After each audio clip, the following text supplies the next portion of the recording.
Today we are doing 1-7 add rational numbers. We are going to find the sum. So for number A, or letter A, we have 9.3 plus 5.8. These are both positive, so they're both on the positive team. So first thing we need to do is combine them, and we must align our decimal points. Once they're aligned, you can go ahead and add them. 3 plus 8 is 11. 9 plus 5 plus 1 is 15. And don't forget to bring down your decimal point. So I have 15.1.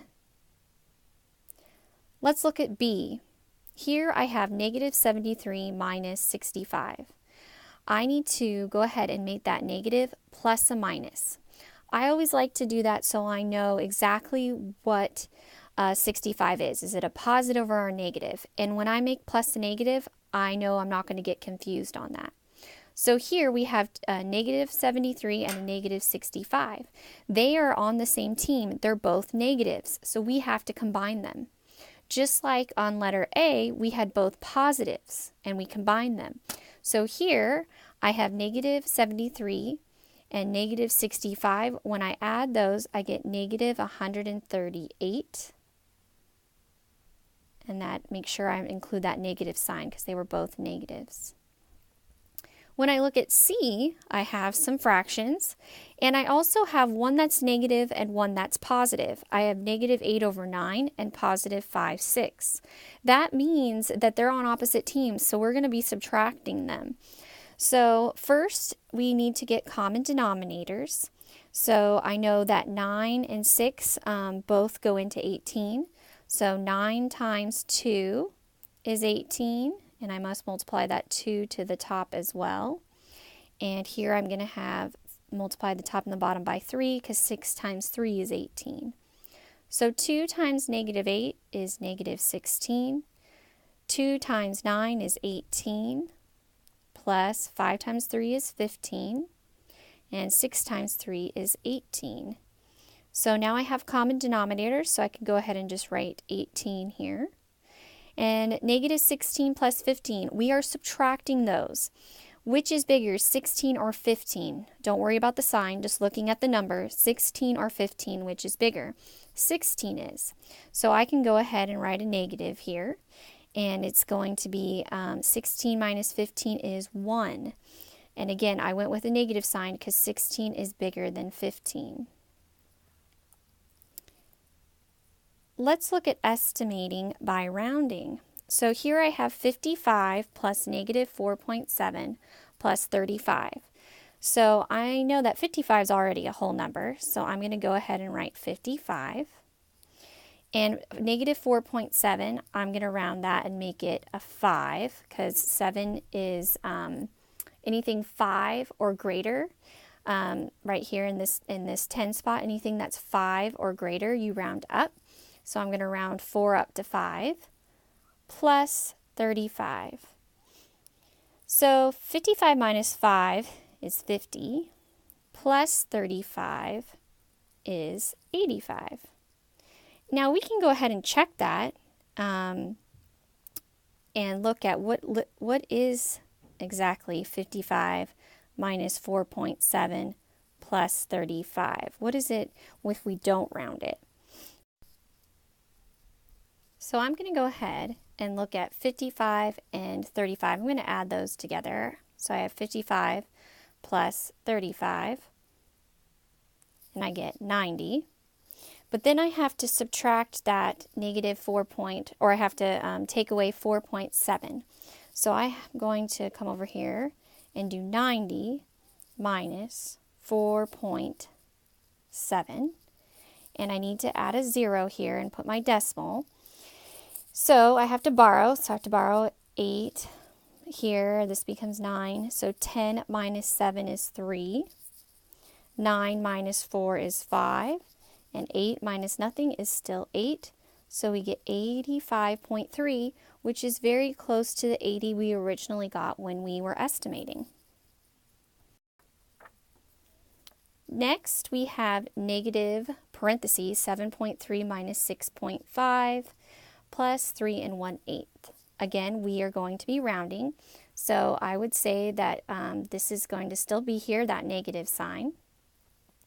And I'm going to make it a 7. I'm going to round because it's 3 and it's not 5 or greater, so we're going to stay with 7.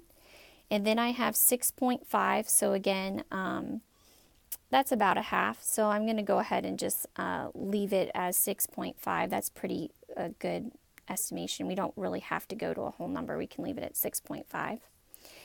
And when I look here, 3 1/8 is very close to 3, so I'm going to make it plus 3. So order of operations, I must do what's inside the parentheses first. So I'm going to have 7 minus 6.5, which is just 0.5, but we must bring down that negative here. And then I have to add 3. So again, they're opposite teams, so we are subtracting. 3 is bigger than a half, so I know it's going to be a positive answer. 3 minus a half is 2.5. Now let's go ahead and try it without any rounding. When we look here, I'm going to do it in a different color. We have 7.3 minus 6.5. So let's go ahead and write that. 7.3 minus 6.5. Don't worry about this sign over here till the end. So I have to borrow. 13 minus 5 is 8. 6 minus 6 is nothing, so I have 0.8. So again, I have a negative 0.8, and I'm getting this negative sign right here because it was out in front. Plus, now we had 3 1/8. Well, 3 1/8, I'll write it down so you know where we're at. 3 1/8 is just 3.125 as a decimal. So when we go ahead and subtract those, and again I'm subtracting because one's negative and one's positive, I'm going to get 2.325. And it is positive because 3 is bigger than 0.8. And if you look, that is very close to our 2.5 that we got when we were estimating. Next, looking at C, we have 17/9 plus a negative 5/36 in brackets. I'm going to look at that first before I add that 4 1/4 because of order of operations. 17 over 9 is about 2. So it's like 1.8 or something like that. So it's close to 2. And 5 36. Well, I know that 5 goes into 5 once. So if I divide both by 5, and 5 goes into 36 7 times. 5 times 7 is close to 36. So it's close to 36, so I can go ahead and leave it as 1/7. And so then I can go ahead and subtract these. Well, 2, and again we can make it plus a negative, minus 1/7. When you round that, that's about 2. So you can just go ahead and leave it as 2 because we're estimating. And 4 1/4, again, is very close to 4, right, when we round. So 2 plus 4 is approximately 6.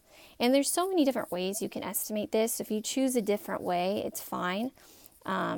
This is just the way I'm estimating them. So I have 2 1/7. It's so small, I'm just going to make it 2 when we subtract them. Now let's see what it really is. So I have 17/9 plus a negative 5/36. I'm going to have to get a common denominator. So what I'll do is I know that I need to make 9 36 because 9 times 4 is 36. Move this up a little bit. So 17 times 4 is 68. 9 times 4 is 36. Minus, oh perfect, we already have 36. So I'm going to look, I know my common denominator is 36. 38 minus 5 is 63.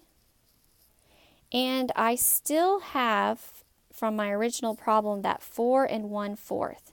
So I'm going to turn this into a mixed, it is a mixed number, so I got to turn it into an improper fraction. So 4 times 4 is 16, plus 1 is 17 over 4. So now I'm going to look to see if I can reduce anything here. And I know that 9, and I'll do this in green, 9 goes into both of these evenly. So 9 goes into 63 7 times, and 9 goes into 36 4 times. So I have 7 over 4 plus 17 over 4 from over here. That's my 4 1/4. So 7 plus 17 is 24. And we still have my common denominator. 4 goes into 24 6 times, and what do you know? That is what we got right here.